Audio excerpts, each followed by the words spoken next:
Janus, ons vra nou vir Janus, ons finansiële hoof, om vir ons die state net voor te hou en deur te gaan asseblief, Janus. Baie dankie meneer die voorsitter. Goeiemôre aan almal. Die van julle wat my nog nie ontmoet het nie, ek is Janus Tron. Ek is dus die nuwe finansiële hoof van Graan Suid-Afrika in die groep van entiteite. So ek wil julle graag vanoggend deur die state vat. Soos meneer die voorsitter uitgewys het, die state is gepubliseer in die jaarverslag bundel en die volledige stel state is daarso beskikbaar. Ek gaan dus fokus op baie spesifieke dele van die state, eintlik om die groot verskille wat hierdie jaar plaasgevind het vir julle uit te wys. Ek wil ook op hierdie punt net weer eens dankie sê vir PwC, vir die professionaliteit van die auditkomitee wat ons bygestaan het deur die hele proses, al die insette wat julle lewer, dan ook die raad wat almal insette lewer en help met hierdie proses. En dan ook my finansiële span daar in Pretoria. Hulle het my beloof, hulle kyk vanoggend, so ek hoop hulle is ook hulle werk hard elke dag om hierdie prosesse te laat gebeur. Goed, so as ek dan in die eerste skyfie kan ingaan. So wat julle sal sien op hierdie state is, hierdie is die eerste jaar wat ons werklik al die entiteite in die groep in 'n gekonsolideerde stel state het. So wat hierso gebeur is, julle sal sien dat ons wys hierso wie is die filiale in die groep. So julle sal sien Nampo Pty Limited, daar's natuurlik die hoofentiteit Graan Suid-Afrika wat al hierdie entiteite dan of besit of beheer. So oor Nampo Pty Limited het ons beheer, 100% aandeelhouding. En dit is hoekom hy dan gekonsolideer word in die groep in. Dan sal julle ook sien daar so 'n paar spesiale entiteite. Bahama Grain Pakama wat die ontwikkelende boere administreer en dan Commercial Producers Trust. Beide hierdie entiteite is spesiale entiteite wat geoormerk is vir spesifieke doeleindes. Hulle is net soos Graan Suid-Afrika is Bahama Grain Pakama nie belastingpligtig nie. Nampo Pty Limited is dan nou 'n kommersiële entiteit en is belastingpligtig en Commercial Producers Trust kan afhangend van wat se tipe inkomste hy kry moontlik belastingpligtig wees. So dit is dan die entiteite in die groep. Een baie groot verandering wat hierdie jaar plaasgevind het, is julle sal sien dat Commercial Producers Trust was nie in die vorige jaar deel van die gekonsolideerde stel state nie. So as julle kyk daarna die 2023 nommers, dan sal julle sien daar was nie 'n surplus of 'n verlies wat van daardie trust af ingekom het in verlede jaar se stel state nie. So dis die eerste jaar wat Commercial Producers Trust deel is van hierdie stel state en julle sal ook sien die impak wat hy het op die stel state is nogal wesentlik want hy bring groot beleggings met hom saam ensovoorts. Dan ook net in terme van Nampo Pty Limited, julle sal sien in die vorige boekjaar het Nampo Pty Limited 'n verlies gehad van 498.000 wat deel was van daardie stel state. Dit was eintlik 'n klein stel state. Dit was 'n stel state wat hy het 'n paar uitgawes ingehaat en eintlik geen inkomste nie. Dit was die begin daarvan om Nampo Pty Limited eintlik aan die gang te kry vir hierdie jaar wat ons dan nou sou gedoen het. En dan in die huidige finansiële jaar is Nampo Pty Limited en Graan Suid-Afrika van mekaar geskei. So wat gebeur het is, Graan Suid-Afrika hou dan wat ons sal sê is lede aktiwiteite binne in hom. En die rede daarvoor is om terug te kom na artikel 30B. So in terme van artikel 30B sê artikel 30B nou dat ons mag nie meer as 90% van ons inkomste ontvang van nie lede aktiwiteite nie. Met ander woorde, die impak daarvan is dat Nampo Pty, alles wat nie lede aktiwiteite is nie, het ons effektief probeer uithaal uit Graan Suid-Afrika en dit dan in Nampo Pty Limited gaan insit. Dit beteken dat ons kan 10% van ons inkomste kan kom van ander plekke af, byvoorbeeld rente en ander inkomste of beleggingsinkomste en sulke tipe van goederes. Maar daardie 10%, omdat hy bietjie kan fluktueer van jaar tot jaar, so byvoorbeeld soos wat ons lede inkomste dalk op of af gaan, laat SARS toe dat jy tot en met 15% kan gly. Nou ons is op die oomblik binne in daai parameters, maar soos wat almal uitwys, dit is iets wat ons jaarliks weer gaan moet seker maak ons aan voldoen. So ons het die groot verandering was om Nampo wat baie wesenlike inkomste het daar uit te haal. Maar ons gaan steeds elke jaar moet seker maak dat Graan Suid-Afrika binne daardie parameters bly en dat hy byvoorbeeld sy inkomste nie buite daai parameters gaan nie. So net in terme van die skyfies wat jy van hier af gaan sien, julle gaan sien die skyfies verwys na die groep en na die organisasie. Die organisasie is dan Graan Suid-Afrika en die groep se nommers is dus die gekonsolideerde groep syfers. So wees dit bewus op elke skyfie dat jy net die konteks van na wie se nommers is ons besig om te kyk in ag neem. Ek gaan heel eers spring na hierdie eerste skyfie wat julle sal sien is dan vir die organisasie. Dit is dan Graan Suid-Afrika. Julle gaan sien op die gekonsolideerde nommers sien jy glad nie hierdie nommers nie. Die rede daarvoor is hierdie is die koop en die verkoop transaksie wat tussen die twee entiteite plaasgevind het. Graan Suid-Afrika wat dan items verkoop aan Nampo Pty Limited, maar op konsolidasie omdat die een die goederes koop, skuld hy nou die ander een en op konsolidasie speel hierdie twee goed te mekaar af, hierdie koop en verkoop transaksie en dan sien jy dit nie so duidelik in die syfers nie. So wat ek net hierso wil uitwys is julle sal sien dat op hierdie stadium is hierdie items wat julle sien met die randbedrag daarso dan die items wat verkoop is aan Graan Suid-Afrika. Dit lei tot 'n totale waarde op hierdie punt van die transaksie van 66.4 miljoen rand. Dit is egter nie die volledige transaksie nie. Daarso is 'n gedeelte van die transaksie wat Kongres dis eintlik eers gister effektief goedgekeur het en dit is die skuif van Nampo Park en dan ook Alenti kantoorgebou. Nou weer wat julle net met in ag neem in hierdie syfers is dat ons rekeningkundige beleid is nie om bates te herwaardeer nie. So ons het nie die bates geherwaardeer op jaareinde nie, maar as deel van die verkooptransaksie moet ons 'n koopprys bepaal en vir daardie proses is Nampo Park gewaardeer en is Alenti kantoorgebou gewaardeer. Nampo Park is gewaardeer teen 91.8 miljoen rand en Alenti kantoorgebou is gewaardeer teen 13 miljoen rand. Dit gee ons dus 'n totale waarde van 104.8 miljoen rand wat bo en behalwe hierdie 66 miljoen rand nog moet vloei in die nuwe finansiële jaar wat dan gaan plaasvind.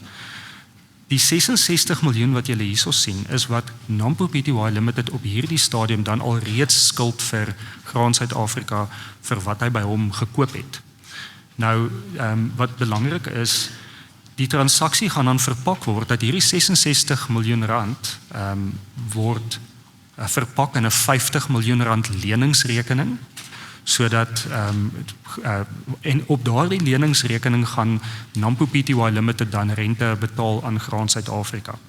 Nou daardie rente sal julle sien alreeds in hierdie 66 miljoen rand was vir daardie afgelope boekjaar alreeds 4.6 miljoen rand se rente uitgewerk op daardie leningsrekening.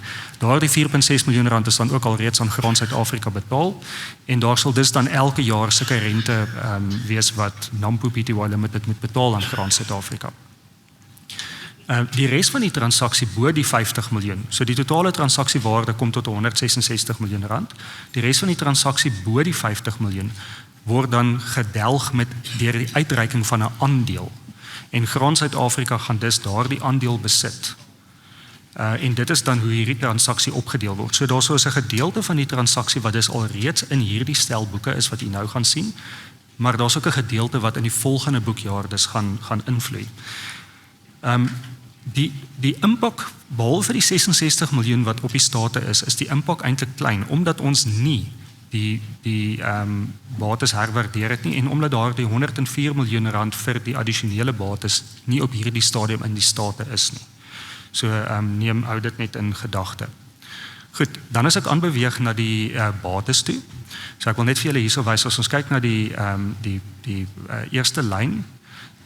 Daar sal julle weer eens sien, nou kyk ons na die organisasie en ons kyk na die groep en julle sal sien dit wys ook 2023 teenoor 2024. Nou julle sal sien as julle kyk na lyn 1, dit is dan die vaste bates en julle sal sien dat as julle kyk na die groep vanaf 2023 na 2024 is die bates dan aangepas van 29 miljoen na 44 miljoen toe. Ek gaan net so eentjie aanbeweeg. Dit is die nota tot daardie bates en julle sal sien dit is nie omdat die bates herwaardeer is nie.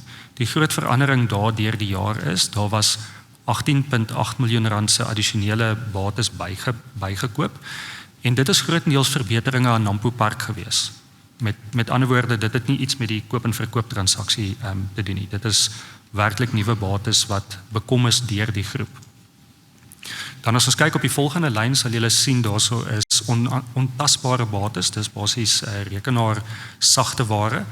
Julle sal sien as julle kyk in 2023 in die organisasie was daar 1.4 miljoen en in 2024 wys daar dan 0 in die organisasie. Maar julle sal sien in die groep bly die nommers min of meer dieselfde. Die rede daarvoor is dis nou uit die organisasie, uit Graan Suid-Afrika uit verkoop na Nampo Pty Limited toe. So in die konsolidasie in die groep is dit dan alles ingesluit, maar dis uit Graan Suid-Afrika se nommers. As julle kyk na die volgende lyn, sal julle sien die belegging in die filiaal wat Nampo Pty Limited is. Huidiglik, as julle kyk na die organisasie, een enkele aandeel teen R1 wat daarso wys. Op groepvlak word dit dan natuurlik geëlimineer. As julle kyk na die volgende lyn, dan sal julle sien dit is 'n nuwe lyn in hierdie state wat dan gaan oor belasting. In die verlede was nie een enkele entiteit in die groep belastingpligtig nie. Nou is Nampo Pty Limited wel belastingpligtig. So vir die eerste keer sien ons in hierdie stel state dat daar belasting ter sprake is.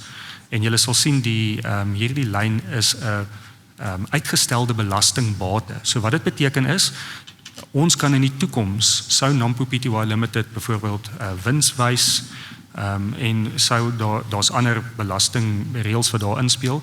Sou dit in plek wees, dan kan ons daardie 1.1 miljoen rand in die toekoms afspeel teen ons belastingsom en dit dan eintlik afkry van ons toekomstige belasting.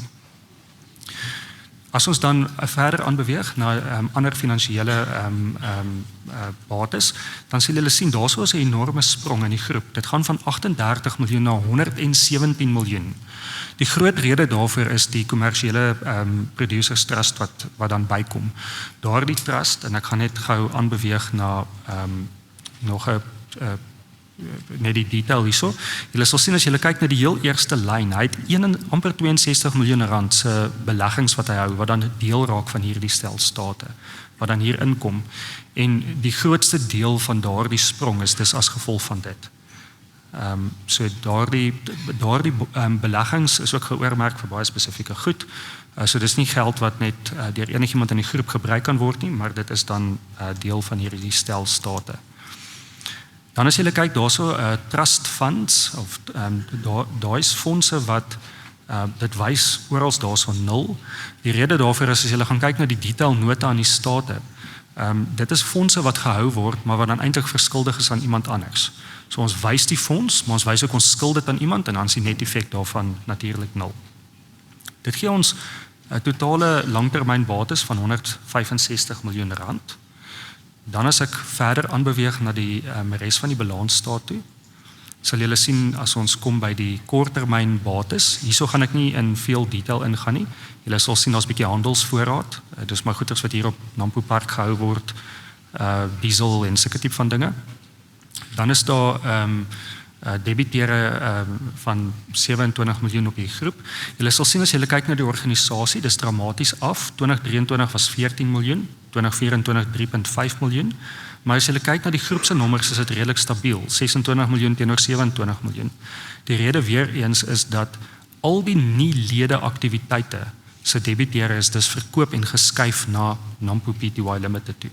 Met ander woorde, jy sien nie hoe val dit in die organisasie, maar in terme van die groep bly dit min of meer stabiel. Dan as ons kyk, daarso is 'n voorlopige belastingbate van 156 000 rand. So vroeër in die jaar op die eerste voorlopige belasting was daar 333 000 rand oorbetaal aan SARS en daar's dus nog 156 000 rand wat daar lê wat SARS effektief op hierdie stadium dan aan ons moet terugbetaal. As ons dan ook aanbeweeg na kontant en kontant ekwivalente, julle sal sien daar die nommer neem ook dramaties toe. Dit is weer eens grootendeels as gevolg van die trust wat inkom. Hy het 'n hele klomp kontant gehad op jaareinde wat vir hom gegee is vir research wat moet gebeur.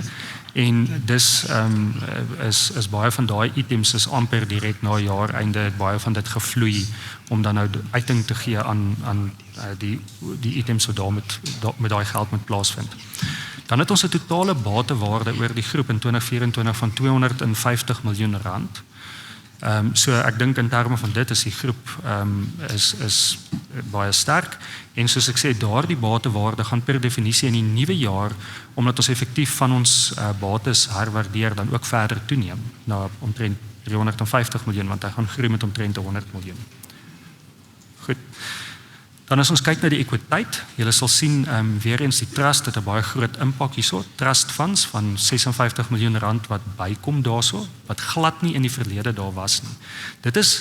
Dis nie kom ons sê dis nie werklike geld nie. Dit is sy opgehoopte wins of surplusse oor tyd wat dis daarso lê. So dis nie soos kontant of iets wat ons kan spandeer nie, dit is die batewaarde eintlik van daai trust oor tyd. En ons bring dit dan alles in hierdie jaar in. Julle sal sien in die vorige jare was dit 0. Dan die opgehoopte surplus, dit is oor die hele groep. Julle sal sien as ons nou gaan na die inkomste staat, die groep maak R35 miljoen surplus vir die jaar. So die nommer wat opgaan van R67 miljoen na R102 miljoen is basies dit. En dan by die reserves, julle sal sien die reserves gaan op van 8.8 miljoen na 32 miljoen. Daar's 'n R23 miljoen reserve wat daar gehou was wat in die verlede, kom ons sê dit was die ou levy fonds. Dit was gehou op 'n aparte plek op die balansstaat as jy weet ons moet nog hierdie geld aan iemand betaal, eintlik maar aan die boere jy weet wat dan nou daai levy fonds beheer het, omdat daardie fondse apart moes gehou word terwyl iets soos Nampo Pty Limited daarin was dit altyd apart geadministreer. Nou staan Graan Suid-Afrika op sy eie en hy hoef nie meer hierdie fondse heeltyd apart te administreer asof dit half kan de mekaar raak met sê nou maar Nampo se fondse nie. En daarom kon ons dit skuif vanaf die ander deel van die balansstaat na die reserves toe. Daardie nommer was R23 miljoen en dit is hoekom dit dan toeneem van 8.8 miljoen na 32 miljoen. Dan het ons kyk na trade and other payables of handelslaste van 59 miljoen oor die groep. 'n Groot deel daarvan is ons ontvanggelde en op jaareinde dis wat ons in Engels sê is income received in advance, dis inkomste wat al ontvang is, maar wat nog nie spandeer is nie. Dan moet ons dit hierso wys asof ons dit nog skuld vir iemand en dan gewoonlik soos wat die geld vloei vir navorsing ensovoorts, dan word dit afgeskryf aan hierdie lyn en dan is daar ook gewone krediteure daarin. As ons net gou kyk na die inkomste staat, oor die hele groep, so hulle sien R150 miljoen se inkomste, dan ander inkomste van R2 miljoen, uitgawes van R135 miljoen, ander fair value adjustments wat gebeur, so dit is eintlik soos die markbeweging op ons beleggings, R11 miljoen, dan het ons finansieringsinkomste van R6.1 miljoen, so dis dividende en rente. En dan sal julle sien, as julle terugdink aan die balansstaat, was daar R1.1 miljoen se opgehoopte belastingbate, R939.000 van hom word in hierdie jaar dan jy weet, ontstaan in hierdie jaar. Dit gee ons dan 'n totale surplus vir die jaar van R35 miljoen oor die hele groep. As ek net kan vir julle wys, hierso is waar die inkomste vandaan kom, net hoe dit opgebreek is. Julle sal sien die lede-inkomste, as julle kyk daarna lyn 2, R28 miljoen teenoor R40 miljoen. Ek wil net vir almal sê hierso dat dit is nie, ons het nie in hierdie boekjaar werklik meer lede-inkomste gehad nie. Wat daarso gebeur het is, die manier hoe die rekeningkunde gedoen was in die verlede, daar was in die vorige kongres, was daar op die lede-inkomste R12 miljoen profijt verklaar. En met hoe die rekeningkunde nou verander het, moes ons daai R12 miljoen dan ook in hierdie jaar gewys is, wat nie iets is wat hulle in die verlede gedoen het nie. En julle sal sien die sprong van 28 miljoen na 40 miljoen is amper eintlik net 'n boekinskrywing. Dit is nie werklik wat hierdie jaar gekollekteer is nie. Wat werklik hierdie jaar gekollekteer is omtrent 29 miljoen wat in lyn is met die vorige jaar se inkomste. Julle sal nou ook sien daar's 'n lyn wat sê rendering of services wat skielik 69 miljoen is. Dit is dan eintlik die inkomste wat kom uit wat Nampo Pty Limited genereer, en in die verlede in Graan Suid-Afrika was dit gewys as other income, ander inkomste, want dit was nie deel van sy hoofbron van inkomste wat ledefondse is nie. Maar nou wys ons dit nie meer as other income nie. Dit word nou gewys as werklike inkomste vir Nampo Pty Limited. So dis hoekom daar die 69 miljoen dan skielik daar verskyn. Hy beweeg eintlik net van 'n ander plek af in die inkomste staat op na hierdie lyn toe. Goed, dan as ons net kyk na die belasting, so julle sal sien in die huidigelike jaar betaal ons dan in Nampo Pty Limited R177,000 se belasting. En ons het dan ook 'n gedeelte van hierdie opgehoopte belastingsvoordeel wat ons dan in die toekoms kan gebruik, sou daar moet dan sekere goed voldoen word, ons wins moet groot genoeg wees ensovoorts. Dan as ek net verder kan aanbeweeg, net by die ander uitgawes. Hierdie is uitgawes wat spesifiek volgens IFRS verwag word dat ons dit spesifiek uitlig. Auditeursfooi R927,000, salaris en menskoste R35 miljoen, professionele fooie R2,5 miljoen en dan repairs en maintenance van R3,2 miljoen. Dan net in terme van nou is ons terugwys Graan Suid-Afrika spesifiek, ons kyk nie na die groep nie, so net om julle 'n idee te gee.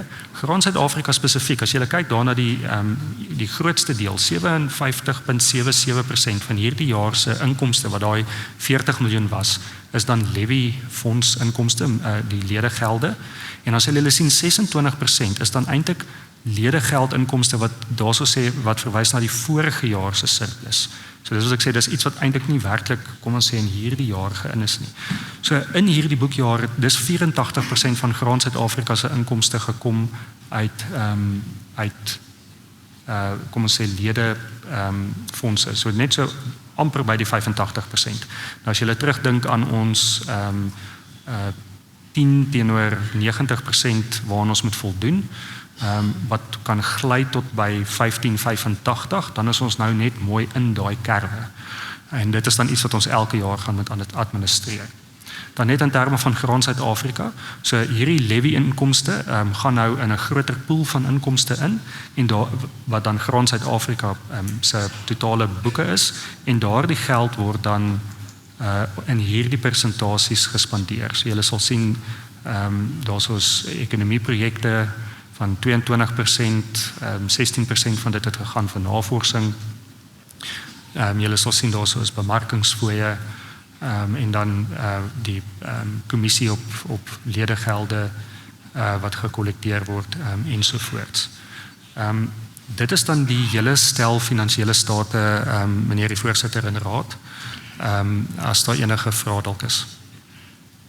Baie dankie Janus. 'n Kongres, ek het doelbewus nou vir Janus heeltemal gelos om heeltemal klaar te maak vir twee redes. In die eerste plek, dit is die eerste keer wat ons die groep van entiteite op hierdie wyse voorhou.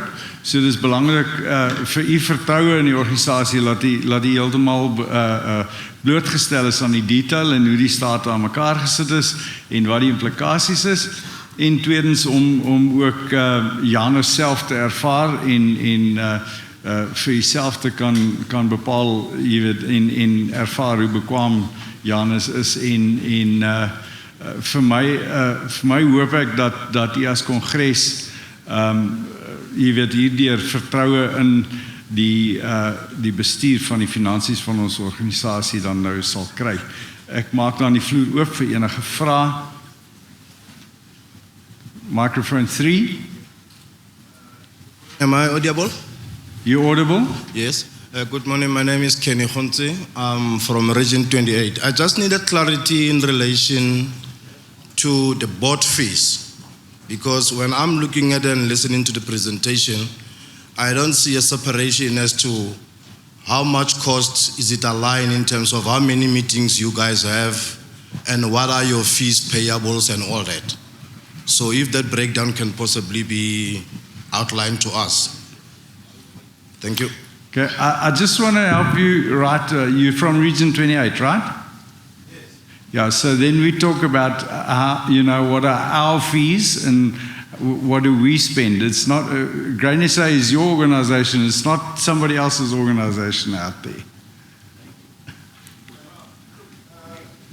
Chairperson, I do agree with what you're saying. I just want to be, as a member of the organization, knowing, are you guys responsible in how many meetings do you hold and all that? Because at times you find people serving on boards, you will have meeting willy-nilly and just claiming fees and all that. So I want to check the accountability and your responsibility in looking and working with the money of the organization. No, absolutely, and thank you for that. I appreciate it. I just wanted to place the ownership of the organization. If you're a member of Region 13, then we speak about our fees because we're spending it and we have to approve it. So perfect. Thank you very much. Thank you, sir. Janus, can you explain that for us? Mr. Chairman, if I can just answer the question as follows. I do not have that information on one of my slides, but if you look at the annual results that's been published in it's been shared with all of the delegates, you'll see right at the end of the financial results, there's a section that's about related parties. So in that we have to disclose who's the related parties we deal with. We have to disclose, what is the business the group does with itself. So for example, NAMPO and Grain is related parties, and when they deal with each other, how do they deal with each other? What's the amounts that they dealt with each other? But we also have to disclose other related parties, like our board members and key personnel. Now, if you go and look at that section, you will see that the remuneration to the board members and the key personnel is disclosed there. So please, if you can just page to that section, it's right at the end of the financial statements, and you can then see that section there and see for yourself the numbers. I hope that will answer the question. Yeah, Richard, you can add some info. So one of the challenges. This mic, please. Okay, Richard. Go.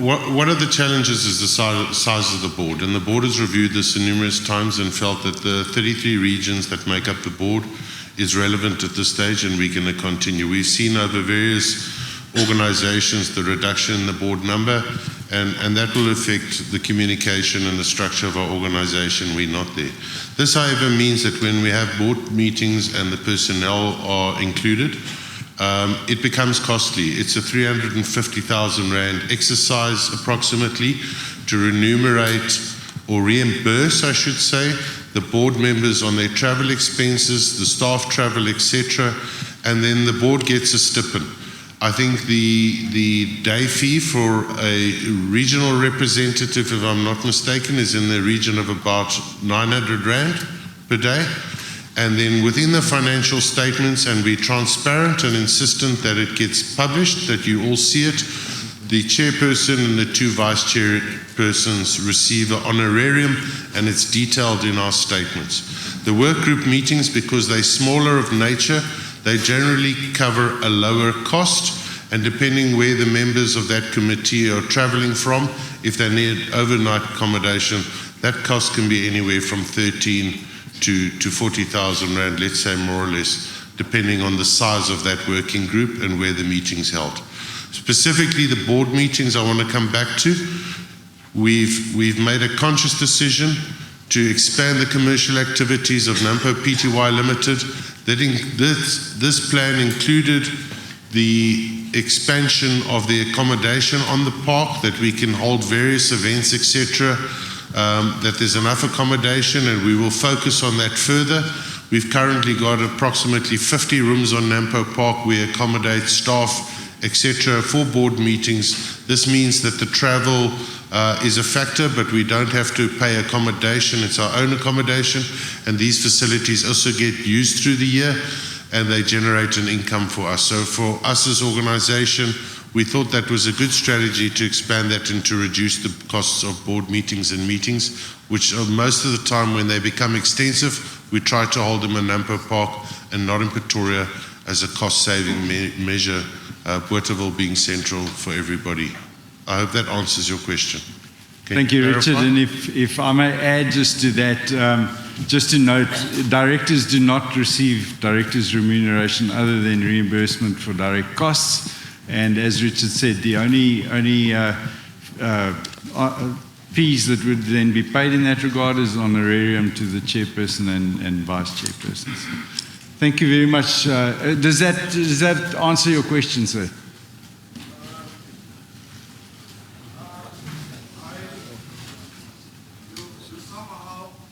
Hello? Yes? You somehow answered my question, but for the issues of fairness and transparency, your CFO need to disclose on his annual financial statement compilation, number of meetings you had, the cost implications to that. So that when we read the annual report, we are able to base your activities as in line with the money that you spent. And that's what I'm saying. If he goes and hide a sentence at the bottom of the report and not disclosing everything of what you guys have been doing, why is he putting it there, not becoming transparent, and have a page where he says, you had so many meetings in this quarter, and this is the cost aligned with it. You understand what I'm saying? That's all what I want. I just want us, we have innovation and improvement going forward, that our annual financial statement disclosed all the cost activities and everything. Thank you, sir. Perfect. Janus, you heard the request. Perhaps just the way we lay it out. I know the detail is in the statements. It is there. Perhaps we could pay attention just to be more explicit about putting it in our statements. The request is noted. Thanks, Mr. Chairman. Thank you. Are there any further questions? Enige ander vrae aan Janus?